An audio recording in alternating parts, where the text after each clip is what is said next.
si le bonheur, c'était toi. Et si le bonheur, c'était toi, ça serait quoi? Bonjour, bonjour. As-tu déjà vécu des situations où tu as senti un énorme décalage entre les émotions ressenties et les faits qui se sont passés? Par exemple, des moments où tu te serais senti pas entendu, pas écouté, pas respecté, voire même rejeté. Bien sûr que certains jours, avec la fatigue ou parce qu'on est un peu plus à fleur de peau, un peu plus sensible, qu'on aura été contrarié, on peut avoir tendance à plus ruminer certaines situations qui nous ont contrariés, mais il n'y a pas que ça. Donc aujourd'hui, l'objectif de cet épisode, c'est de te proposer une méthode pour appréhender de manière différente les situations qui tournent en boucle dans ta tête. Parce que je vais te rappeler que le bonheur, c'est toi, c'est ici, c'est maintenant, mais c'est surtout toi qui as le pouvoir de le créer et c'est aussi toi qui as le pouvoir de gérer ton mental. L'outil que je vais te proposer aujourd'hui, il est très visuel. Donc, j'ai créé une fiche que tu pourras télécharger sur mon site internet sous l'épisode numéro 3 du podcast. Donc, tu le retrouves sur le site www.unetrekiné.ch/blog ou dans la description de cet épisode. Et c'est parti pour 30 secondes de présentation avant de plonger dans le vif du sujet. Je m'appelle Hélène Binaghi, je suis coach certifiée et spécialisée dans l'accompagnement du burn-out et de la confiance en soi. J'accompagne des hommes et des femmes pour qu'ils puissent reprendre le pouvoir de leur vie et vivre de manière plus épanouie et avec plus de sens. Ma question du jour, c'est comment sors-tu d'une situation qui te touche, qui t'énerve, qui te rend triste, qui te rend vulnérable, qui t'empêche de sourire à la vie en fait, ou simplement de passer à autre chose? Ma réponse, c'est avec les 7 niveaux logiques. Mais qu'est-ce que les 7 niveaux logiques? Il s'agit d'un outil créé par Robert Dills, qui est un initiateur de la PNL, donc la programmation neurolinguistique, qu'il a créé il y a passablement d'années, qui a été vu et revu, et qui se pratique et qu'on va beaucoup utiliser dans le coaching ou dans la PNL. Donc je vais te laisser maintenant imaginer la pyramide de 7 étages. L'étage le plus bas, donc le plus large, cette base, ça va correspondre à l'environnement. L'environnement dans lequel tu vis, l'environnement dans lequel tu travailles, l'environnement dans lequel la situation qui t'a contrarié s'est passée. Je vais revenir à la base de la vie et prendre l'exemple de la naissance d'un enfant. Donc un enfant, dans quel environnement il naît? C'est dans un hôpital, en général en Occident le plus souvent. Et autour de lui, il y aura des sages-femmes, des médecins, la maman, éventuellement le papa, peut-être de la famille. Et en fin de compte, là, il va falloir vraiment imaginer ta situation dans quel environnement, qui y avait autour de toi, comment ça se passe, quelle était l'ambiance qui régnait un petit peu. Vraiment, tout ce qui concerne l'environnement et donc pas toi. On est bien d'accord. Parce que selon l'environnement dans lequel tu es, tu ne vas pas agir de la même manière. Je te prends un exemple. Si tu es au travail dans une salle de conférence avec 10 personnes, tu ne vas pas réagir de la même manière que si tu es à table avec tes enfants. En général, il y a le dialogue qui peut changer légèrement. Donc cet environnement, c'est le socle sur lequel tu vas pouvoir t'appuyer. Plus la construction dans cet environnement est facile, plus tu te sentiras à l'aise, plus tu pourras te laisser t'exprimer, exprimer tes idées, ta créativité et être toi-même. Ce niveau de la pyramide répond en fait à des questions qui sont où et quand. Où s'est passé l'événement, en gros avec qui quand même autour, mais surtout aussi quand, à quel moment de la journée, dans quel contexte. Ensuite, on va passer au deuxième niveau de la pyramide. Donc l'étage juste en dessous, ça va être les comportements. Les comportements, ça veut dire tous les comportements que tu vas adopter et les comportements que les autres vont avoir. Si on reprend l'exemple de notre nourrisson du départ, il va développer des comportements du genre « je pleure quand j'ai faim »,« je pleure quand je me sens pas bien ». Mais au niveau des adultes, on va plus identifier les actions et les attitudes que tu vas mettre en place dans cet environnement. Ça veut dire tes routines, tes habitudes de travail, tes réflexes. Mais ça sera aussi le premier niveau où les gens extérieurs pourront percevoir quelque chose de toi. Je te prends un exemple. Si tu es toujours dans une séance avec des collègues et que quelqu'un te dit quelque chose qui va te toucher, potentiellement, tu pourras avoir un comportement qui va changer. Tu pourras te renfermer sur toi-même, avoir tes épaules qui viendront vers l'avant, tu pourras te mettre à bouder, tout ce que tu peux percevoir.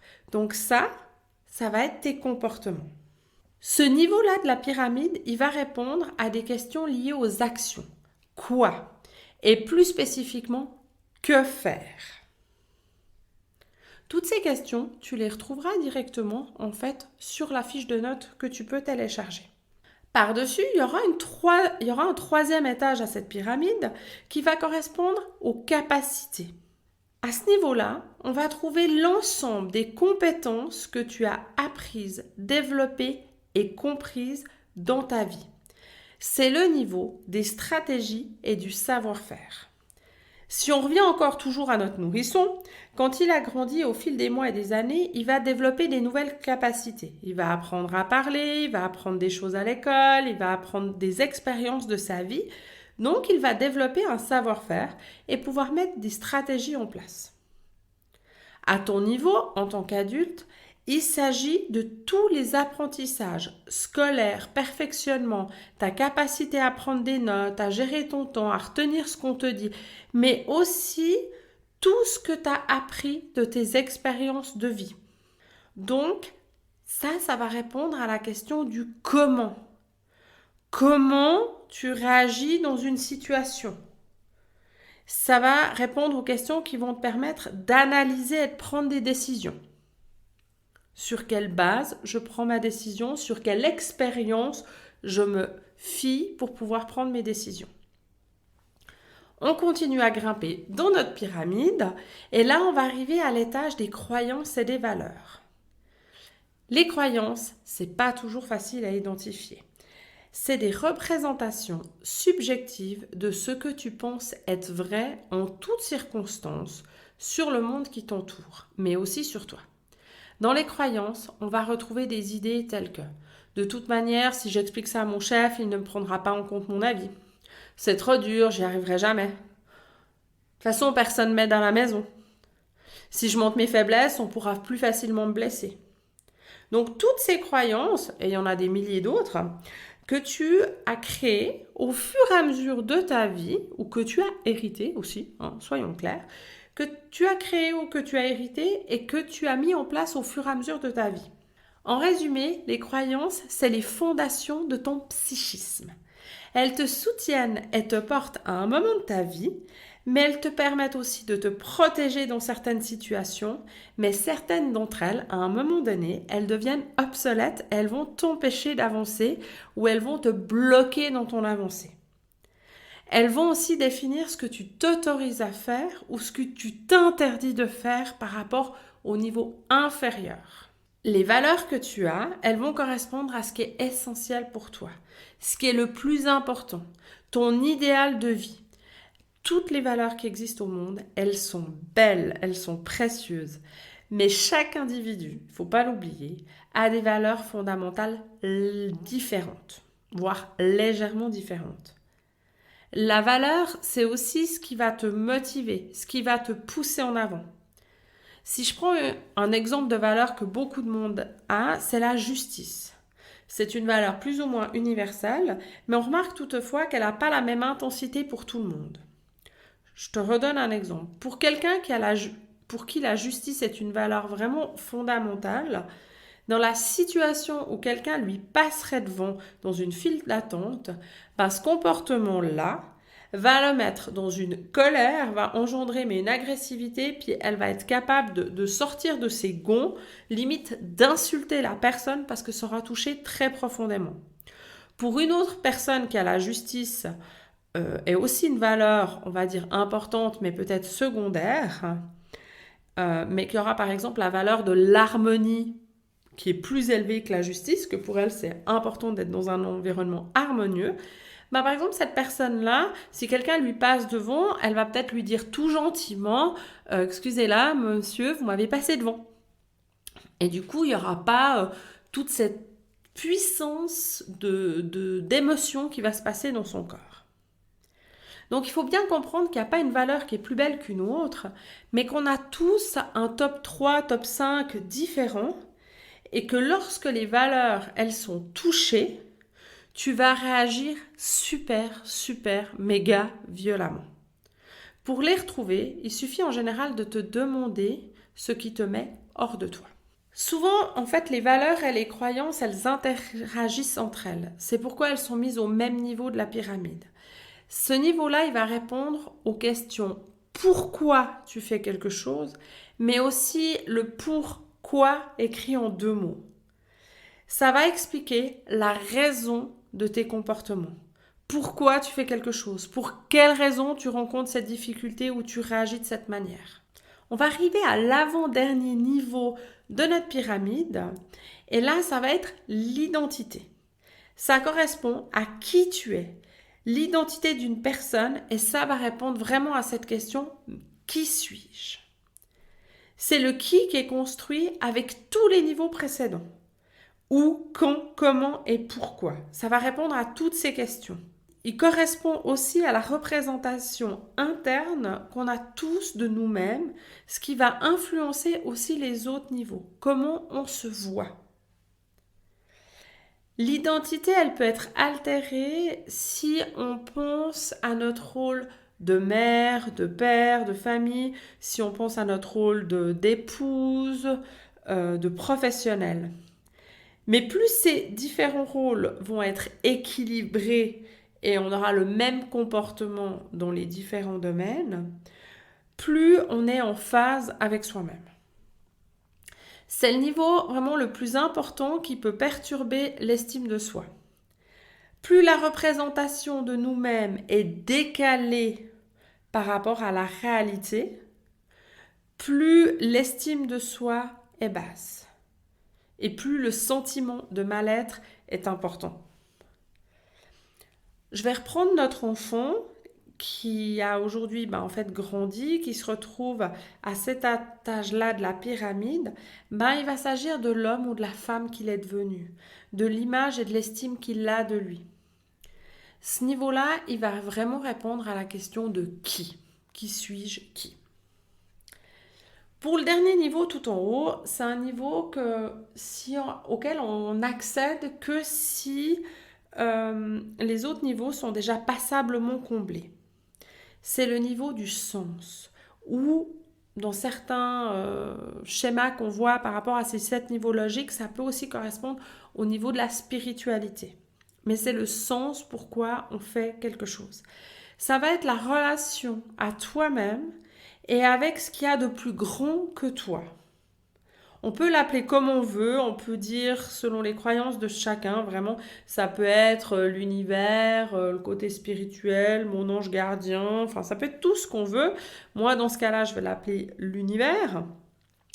Mais dans tous les cas, ça va être le niveau qui correspond aux questions pour quelle raison je suis venue sur Terre. Quelle est ma mission de vie?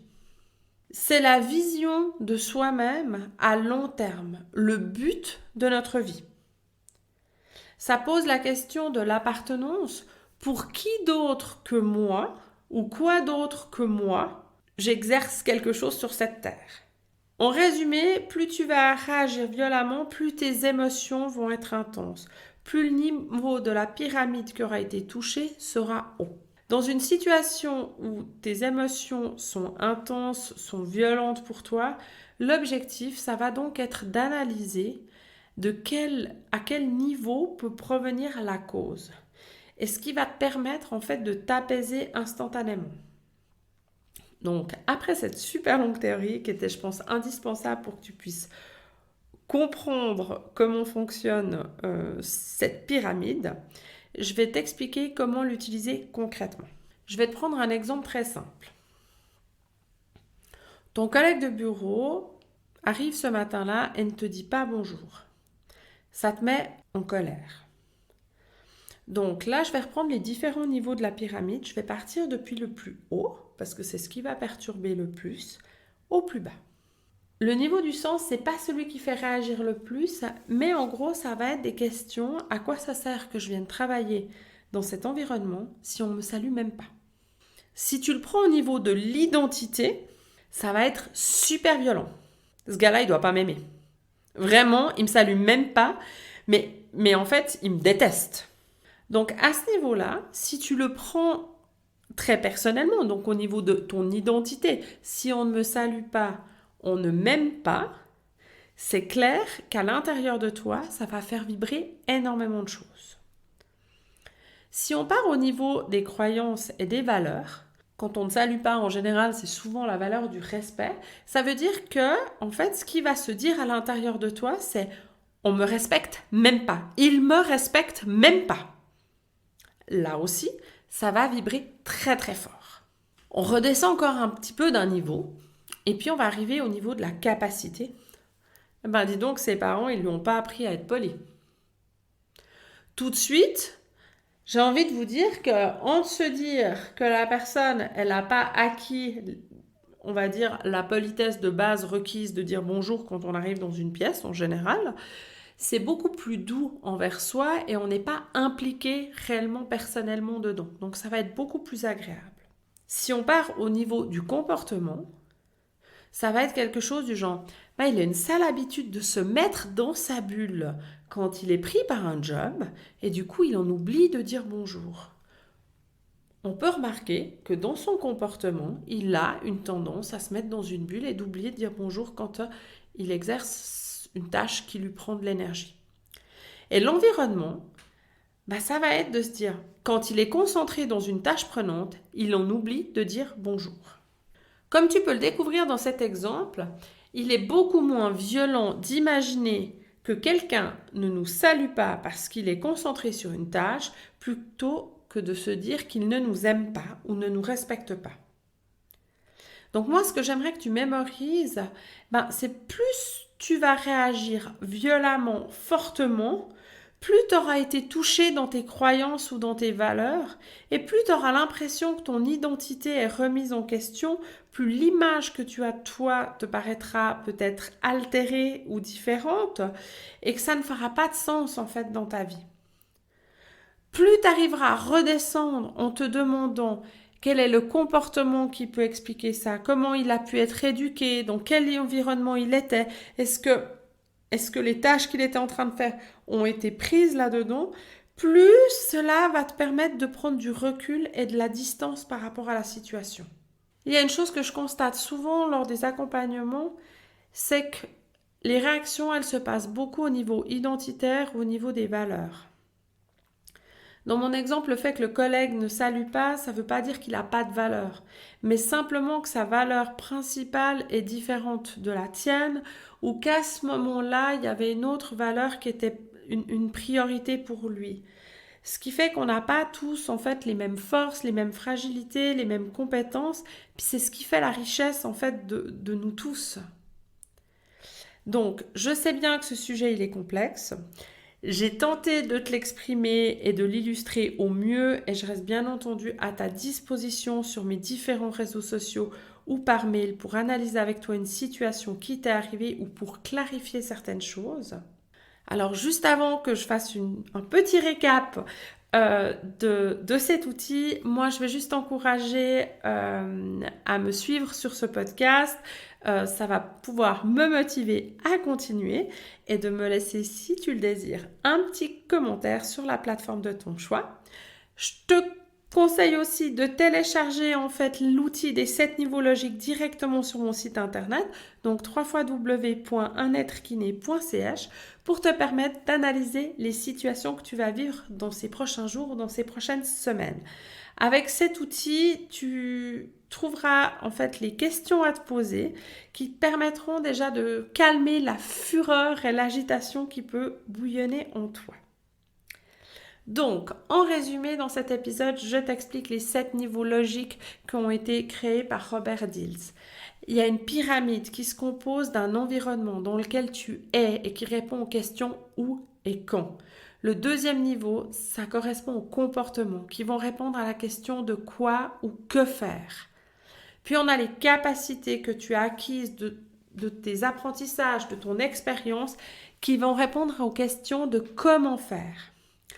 On arrive ensuite aux étages des croyances et des valeurs qui vont répondre aux questions de pourquoi ou pour quoi en 2 mots. Je vais faire quelque chose. Puis le niveau identitaire qui va parler de qui tu es et du dernier étage qui va être le sens de ta vie et qui pose la question de l'appartenance. Donc moi je me réjouis déjà dans 2 semaines de te parler de l'impact de la comparaison qu'il peut y avoir sur ton état d'être, donc quand tu te compares à quelqu'un, et comment tu vas pouvoir transformer en fait les comparaisons que tu peux avoir tendance à faire en quelque chose d'aidant ou de positif. En attendant, je te souhaite 2 magnifiques semaines et à tout bientôt. Et si le bonheur, c'était toi. Et si le bonheur, c'était toi, ça serait quoi? Et si en fait t'avais tout en toi, tellement proche que tu ne le vois pas. Et si le bonheur,